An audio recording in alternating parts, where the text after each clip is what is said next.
Hello friends, मेरा नाम है धीरज कुमार और मैं आप सब लोगों का स्वागत करता हूँ इस क्लास में। आज का हमारा टॉपिक है, देखो लॉजिकल रीजनिंग की ये सीरीज चल रही है।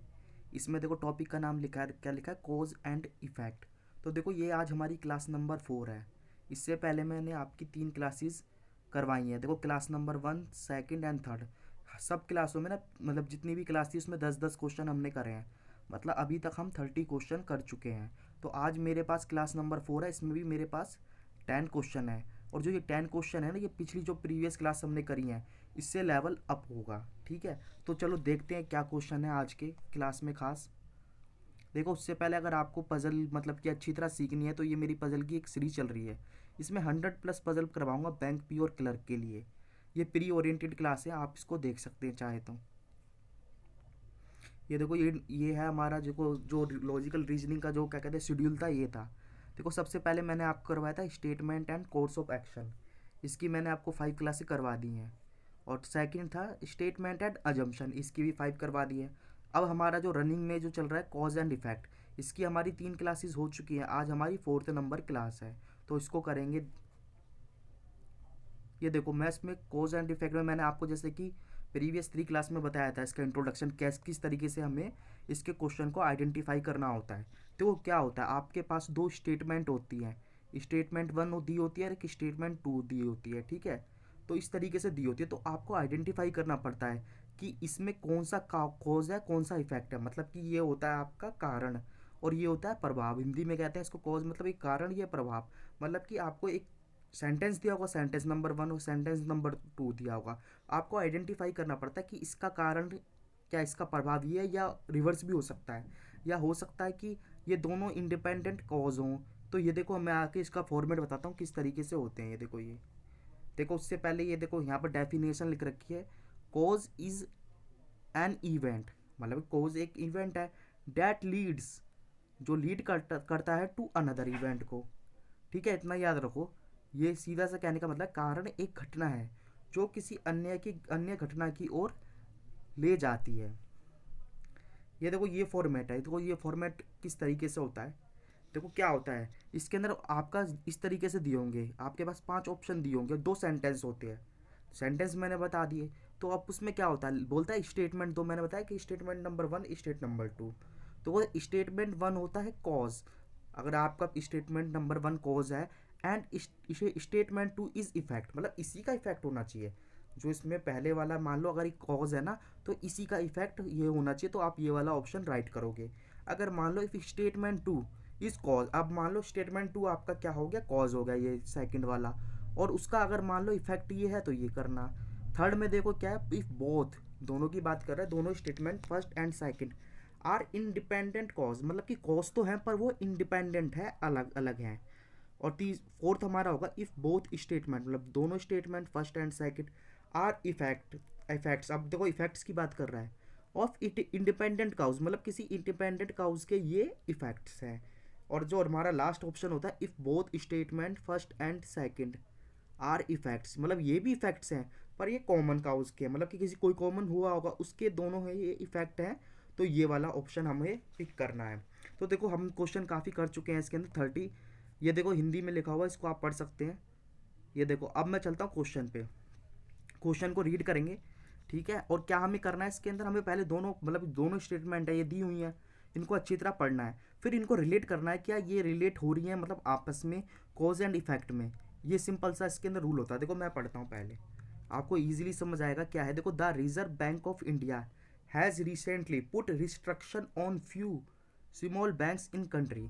क्या कहता है, देखो रिजर्व बैंक ऑफ इंडिया ने क्या करा, रिसेंटली रिस्ट्रिक्शन लगा दी ऑन फ्यू, मतलब कुछ स्मॉल बैंक्स में जो कंट्री में है। ठीक है, और सेकंड बोलता है the small bank in the private and cooperative sector, जो स्मॉल बैंक हैं in private and cooperative sector में इन इंडिया में are not in a position, वो इस पोजीशन में नहीं है to witness the competition of the bigger in public sector, ताकि वो कंपटीशन कर सके, क्या कहते हैं, बड़े पब्लिक सेक्टर बैंकों से।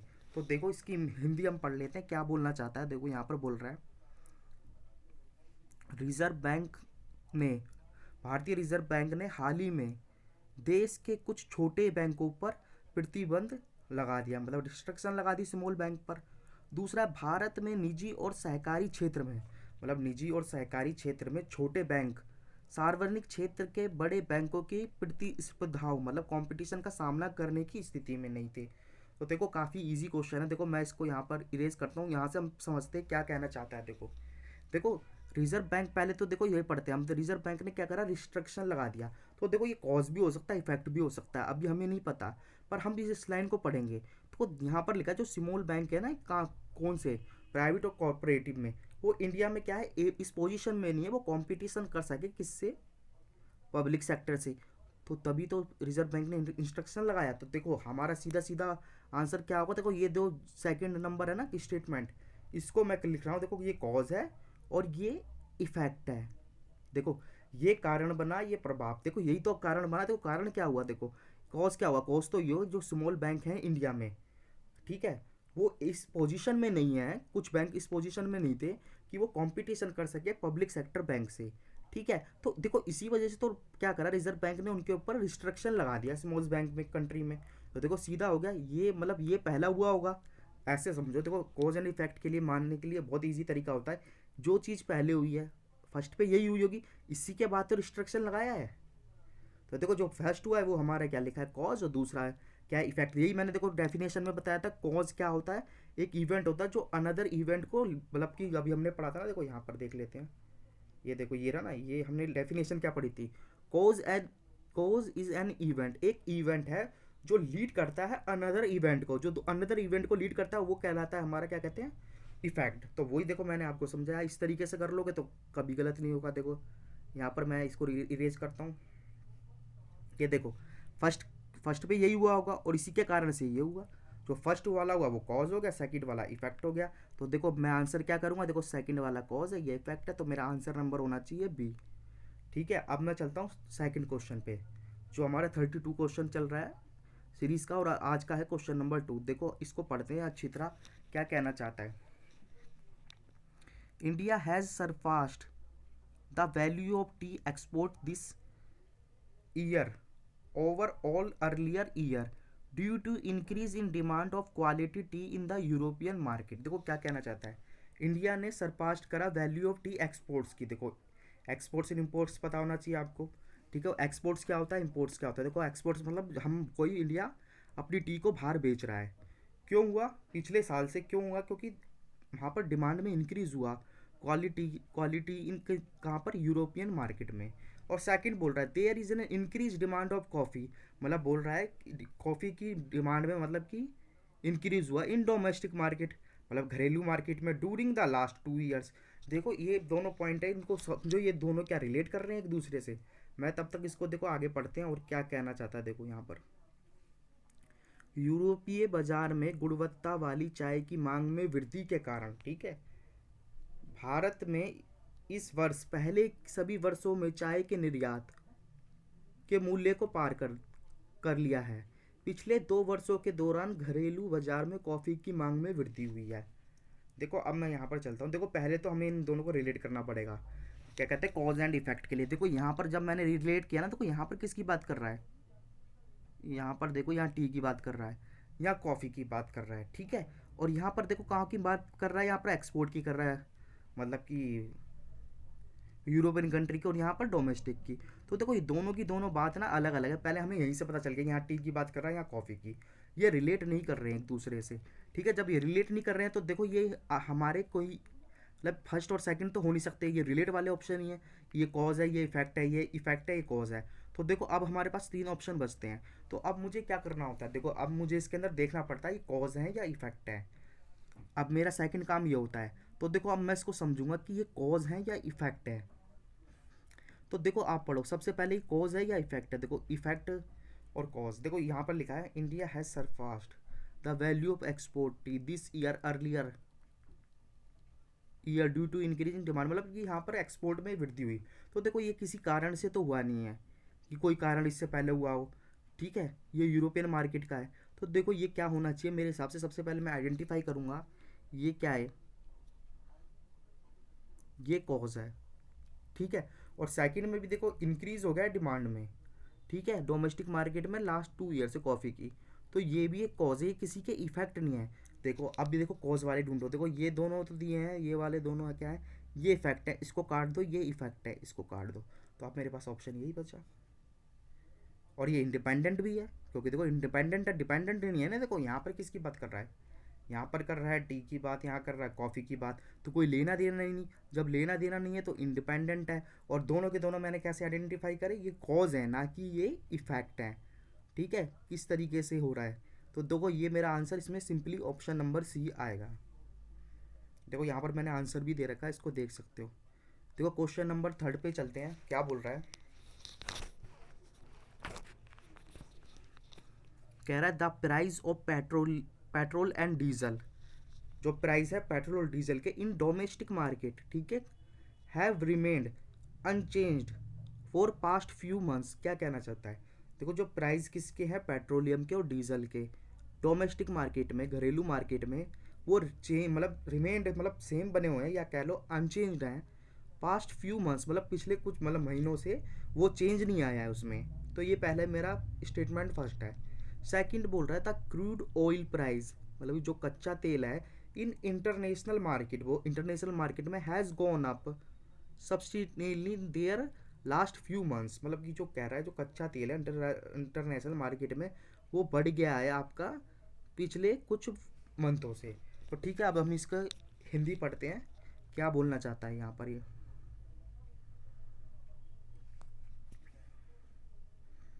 तो क्या लगा, घरेलू बाजार में पेट्रोलियम और डीजल के कीमत में पिछले कुछ महीनों से मतलब कि अनचेंज्ड बने हुए हैं।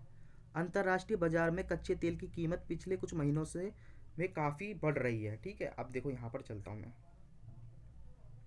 ठीक है, देखो यहाँ पर देखो क्या बोल रहा है, देखो यहाँ पर देखो पेट्रोलियम और किसके प्राइस बोल रहा है, डीजल के, यहाँ बोल रहा है क्रूड ऑयल के। ठीक है, और यहाँ देखो ऐसे पहचानना होता है जैसे अभी हमने प्रीवियस करा था डोमेस्टिक मार्केट के और इंटरनेशनल मार्केट। अब सोचो क्या इन दोनों का कोई रिलेशन है, क्या इसकी वजह से कुछ हो रहा है या इसकी वजह से कुछ हो रहा है।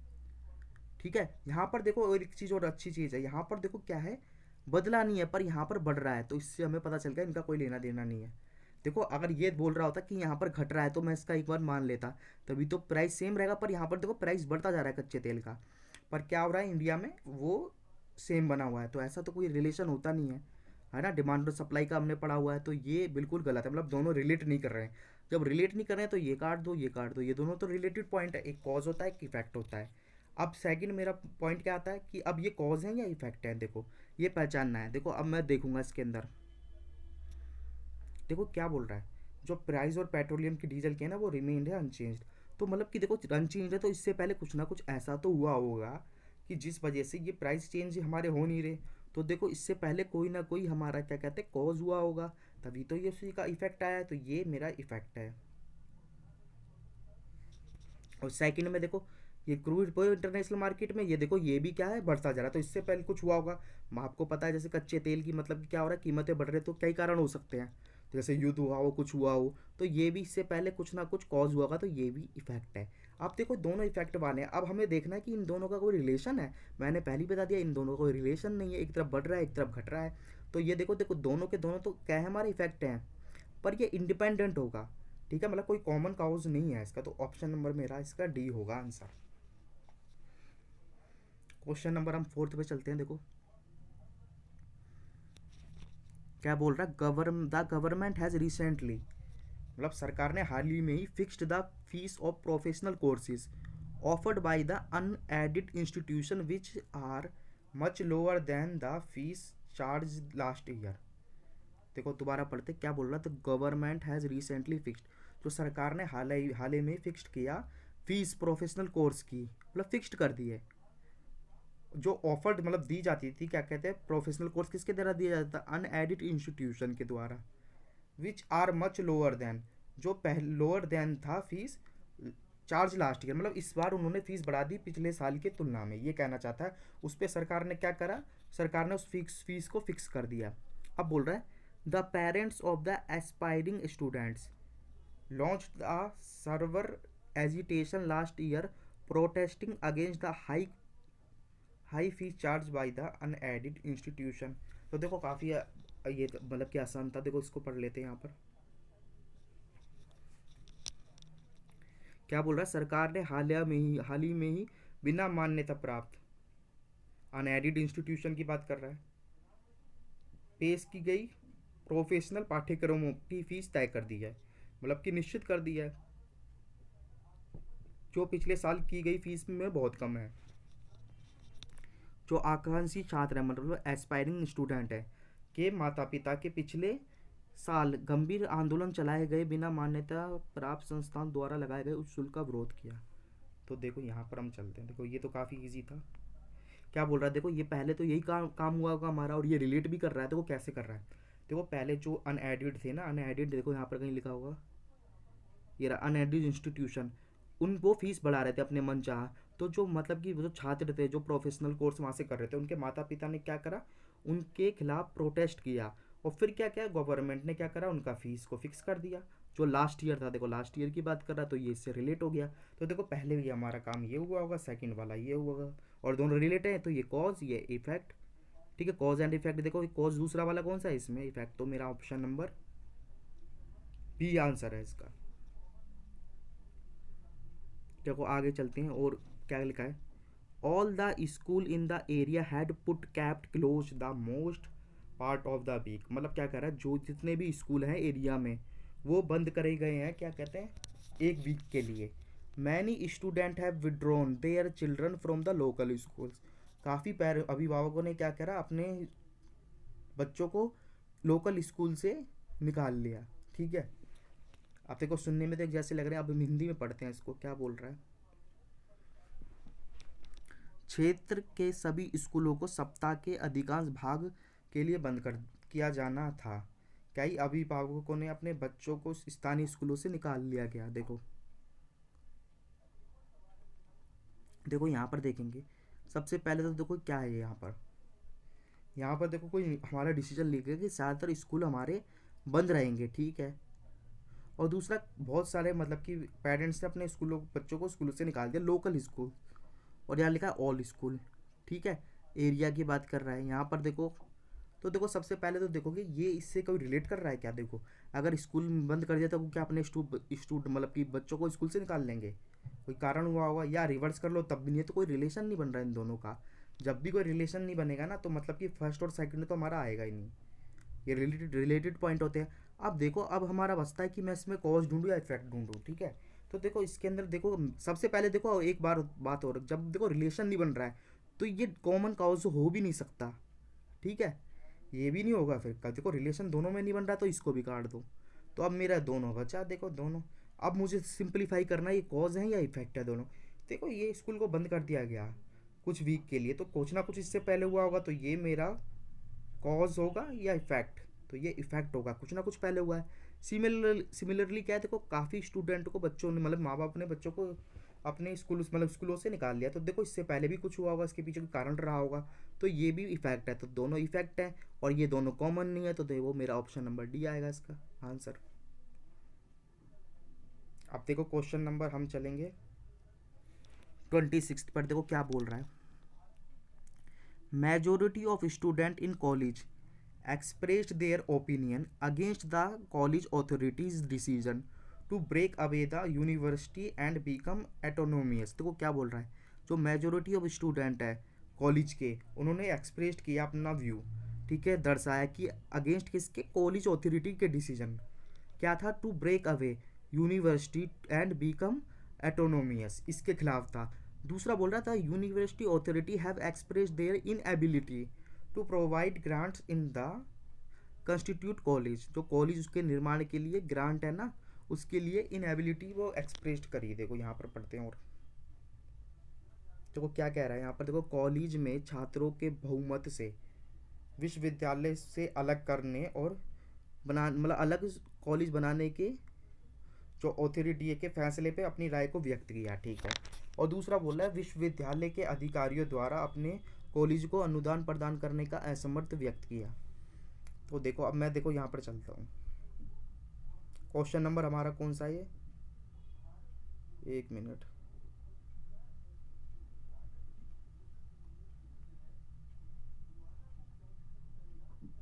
देखो क्वेश्चन नंबर हमारा 36 था। तो देखो इसमें मैं करूँगा रिलेट करने की। देखो यहाँ पर क्या था देखो, अपना वो करा गया, क्या कहते हैं, डिसीजन लिया गया। यहाँ पर 1 मिनट पेन ले लेते हैं। ये 26 है। देखो यहाँ पर डिसीजन लिया गया। पहले देखो क्या बोल रहा है, इसको पढ़ते हैं। देखो, यूनिवर्सिटी ऑथोरिटी हैज़ एक्सप्रेस्ड, उन्होंने एक्सप्रेस्ड किया इन एबिलिटी टू प्रोवाइड, मतलब कि ग्रांट नहीं दी जाएगी, मतलब अनुदान नहीं दी जाएगा कंस्टिट्यूट कॉलेज, कॉलेज बनाने के लिए। तो देखो इस वजह से तो मेजोरिटी स्टूडेंट ने क्या करा, अपना इनके अगेंस्ट अपना वो करा, ताकि वो इस पर क्या करे, ब्रेक अवे करे यूनिवर्सिटी को बिकम, मतलब कि सर्वसम्मति से। तो सीधे सीधा तो रिलेट कर रहे हैं। तो देखो ये मेरा कॉज है, ये इफेक्ट है। तो कॉज इफेक्ट वाला मेरा आंसर कौन सा है, देखो ऑप्शन नंबर बी होना चाहिए इसमें।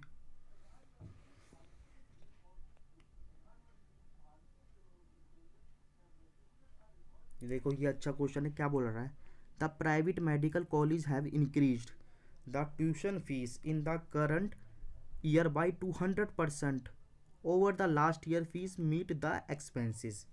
ठीक है, देखो क्या बोल रहा था, तो प्राइवेट मेडिकल कॉलेज है, उन्होंने क्या करा, ट्यूशन फीस को बढ़ा दिया करंट ईयर में कितना परसेंट, 200 ईयर, ताकि वो अपने खर्चों को पूरा कर सके। दूसरा, गवर्नमेंट मेडिकल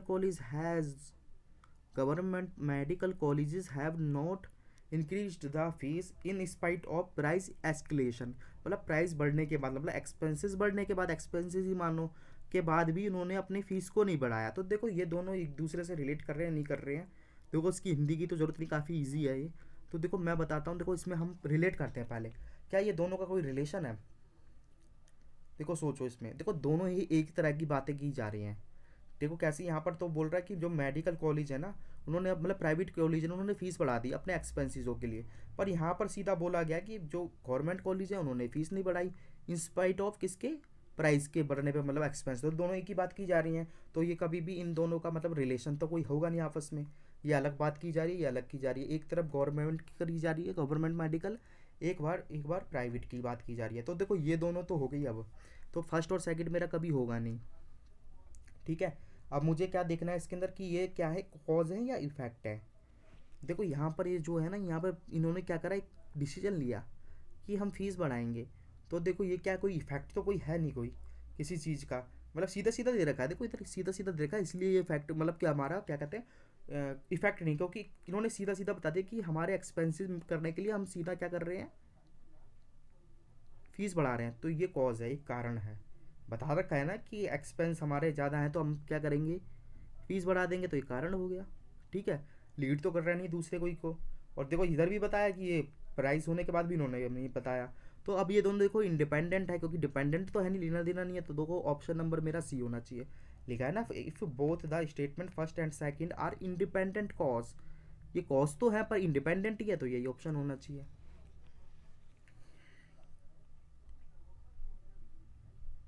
क्वेश्चन नंबर 8 है, देखो क्या बोल रहे हैं इसके अंदर, the local cooperative credit society has decided to stop giving loan to the farmer with immediate effect. क्या बोलना चाहता है, जो लोकल कोऑपरेटिव सोसाइटी है, क्रेडिट सोसाइटी है, ठीक है, जो ऋण देती है, उन्होंने डिसाइड करा कि वो लोन नहीं देंगी फार्मर को इमीडिएट इफेक्ट, मतलब तुरंत से ही बदला दिया, इमीडिएट इफेक्ट है ये। और दूसरा, a large number of credit society members, मतलब कि एक लार्ज नंबर है इन्हीं क्रेडिट सोसाइटी के मेंबर के, have withdrawn their major part of deposit from the credit society. मतलब कि मान लो क्रेडिट सोसाइटी होती है ना, जिस तरीके से बैंक होता है ऐसी ये होती हैं। तो उधर से उन्होंने जो डिपॉजिट कराया हुआ पैसा वो निकाल लिया। ठीक है, इसका हिंदी पढ़ने की जरूरत नहीं, काफ़ी ईजी हमारा ये है। तो देखो सीधी सीधी सी बात है इसके अंदर, इसमें हमें ढूंढना है कॉज एंड इफेक्ट। देखो दोनों रिलेट ही कर रहे हैं, ये दोनों रिलेशन है। पहले बोल रहा है उन्होंने क्या करा, हमने हमने लोन नहीं देंगे, ठीक है, मतलब लोन नहीं देंगे फार्मर को इमीडिएट इफेक्ट से। और दूसरा, a large number of society member withdrawn major part of their deposit from the credit society. देखो ये है ना, ये तो एक डिसीजन आया ना कि हम लोन नहीं देंगे, और ये पहले हुआ होगा, ये फर्स्ट पे ये सेकंड पे, आप रिलेट करो। देखो अगर इसको फर्स्ट करोगे सेकंड करोगे तो रिलेशन नहीं बनेगा। रिलेशन ऐसा बनेगा कि कैसा बनेगा, देखो मैं बताता हूँ। ये कॉज आएगा, ये इफेक्ट आएगा। कैसे आएगा, देखो जो लार्ज नंबर ऑफ सोसाइटी के मेंबर हैं उन्होंने अपना क्या कर लिया, वहाँ से पैसा निकाल लिया, तभी तो उन्होंने करा कि हम पैसा नहीं देंगे। तो इसका ऑप्शन नंबर बी होना चाहिए। देखो क्वेश्चन नंबर 9 ने क्या कह रहा है, देखो there is a huge rush of people to the temple on last Saturday 5th of the month, मतलब जो 15वां था ना, मतलब महीने की 15 तारीख थी, संडे था उस दिन, वहाँ पर काफ़ी रश था, ठीक है। द टेम्पल ऑथोरिटी, जो टेम्पल ऑथोरिटी ने had decided to close down temple, वो मतलब कि टेम्पल को बंद करेंगे रिपेयर के लिए 17 ऑफ दिस मंथ। देखो ये रिलेशन है नहीं, हम पढ़ते हैं इसको अच्छी तरह, इसको अच्छी तरह समझना है। देखो क्या कहना चाहता है, देखो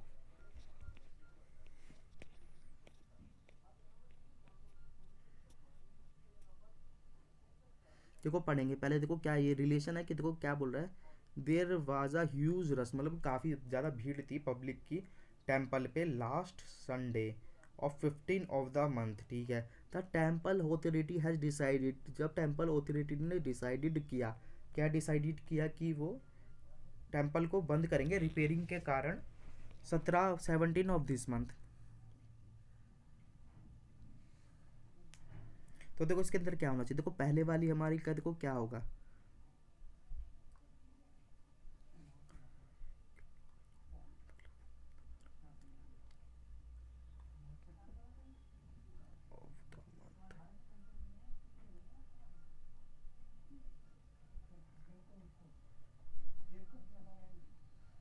देखो इसके अंदर कोई रिलेशन बन रहा है, देखो क्या बोल रहा है, पहले तो 15 तारीख को बहुत भीड़ हुई थी और दूसरा 17 को बनती को, ये कोई रिलेशन ही नहीं है इसके अंदर, कोई लेना देना नहीं है। तो ये देखो ये हमारे क्या है, ये दोनों क्या है, देखो अब बात आती है कि हमारा इसमें देखो कॉज है इफेक्ट है, पहला दूसरा तो होगा नहीं। तो देखो ये क्या है, ये डिसीजन लिया गया, मतलब यहाँ पर तो देखो क्या था, यहाँ पर क्या था देखो कि हम 15 तारीख को काफ़ी रश थी, तो 17 तारीख को रिपेयरिंग के कारण बंद कर दिया गया। तो देखो ये रिलेशन है, देखो इसमें रिलेशन काफ़ी अच्छा क्वेश्चन है। देखो पहले ये हुआ होगा, दूसरा मतलब पहले हमारा क्या कहते हैं ये हुआ होगा, फिर दूसरा ये हुआ होगा। देखो कोई रिलेशन ही नहीं है इसके अंदर, रिलेशन है नहीं। तो देखो ये दोनों कॉज हैं, इफेक्ट है। तो देखो यहाँ पर ह्यूज रस है और यहाँ पर देखो दोनों डिसीजन लिए गए हैं। तो देखो यहाँ पर क्या है, देखो ये इफेक्ट है या क्या कहते हैं कॉज है, ये दोनों इफेक्ट हैं। तो अब इंडिपेंडेंट है, कॉमन है, तो देखो मेरे हिसाब से तो इंडिपेंडेंट आना चाहिए, ऑप्शन नंबर डी होना चाहिए इसका आंसर, ठीक है। ऑप्शन नंबर डी है इसका आंसर। आगे चलते हैं, देखो लास्ट क्वेश्चन है, क्या बोल रहा है, बोल रहा है क्वेश्चन नंबर 40 है, देखो the government has reduce the price of petroleum products by 5% of after a week increase the price by the 10%। तो वो क्या कहना चाहता है, जो सरकार ने क्या करा, रिड्यूस कर दिए प्राइस के पेट्रोलियम प्रोडक्ट के 5% कर दिए, जो पहले 10% किए गए थे एक वीक पहले, मान लो एक वीक पहले 10% थे, अगले वीक क्या कर दिया उनको घटाकर 5 कर दिया। वो बोल रहा था rate of inflation dropped marginally during the last week, बोल रहा है जो मतलब कि जो मार ड्रॉप हुआ ना इन्फ्लेशन में, वो थोड़ा सा गिरा वो लास्ट वीक का। देखो हिंदी पढ़ लेते हैं इसकी,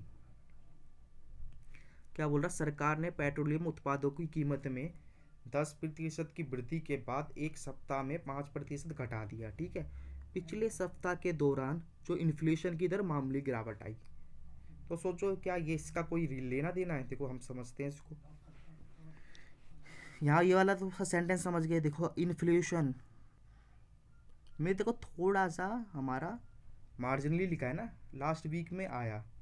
तो देखो इन इसका और इसका कोई लेना देना नहीं है, इन्फ्लेशन से इसका कोई मेरे हिसाब से लेना देना नहीं है। तो देखो ये भी हमारा एक डिसी मतलब लिया गया कोई स्टेप, ये भी। तो देखो ये दोनों तो होना नहीं है, अब देखो ये इन दोनों का कोई लेना देना है नहीं है, तो कॉमन भी नहीं होगा, ठीक है। और कॉमन नहीं होगा तो इंडिपेंडेंट में से हो सकता है दोनों में से। अब देखो ये हमारे कॉज है इफेक्ट है, देखो ये भी कोई इफेक्ट ही है पहला वाला, और दूसरा भी कोई इफेक्ट है। तो इसमें ऑप्शन नंबर हमारा डी होगा, मतलब कुछ हुआ इससे पहले तभी तो ये हुआ है, तो डी वाला आंसर आना चाहिए मेरे हिसाब से। तो देखो ये आज की मतलब क्लास हमारी यही एंड होती है, अगर इसका पीडीएफ चाहिए तो यहाँ से ले लेना, टेलीग्राम चैनल का नेम है। और वीडियो पसंद आई तो चैनल को सब्सक्राइब करना और ज़्यादा से ज़्यादा शेयर करना।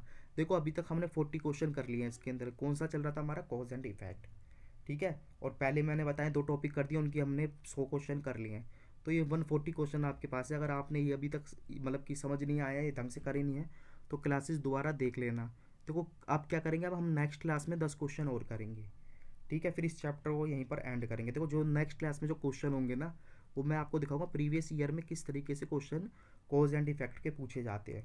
तो देखो आज की क्लास को यहीं पर एंड करेंगे, फिर मैं नेक्स्ट क्लास में मिलता हूँ कॉज एंड इफेक्ट की पार्ट नंबर 5 में।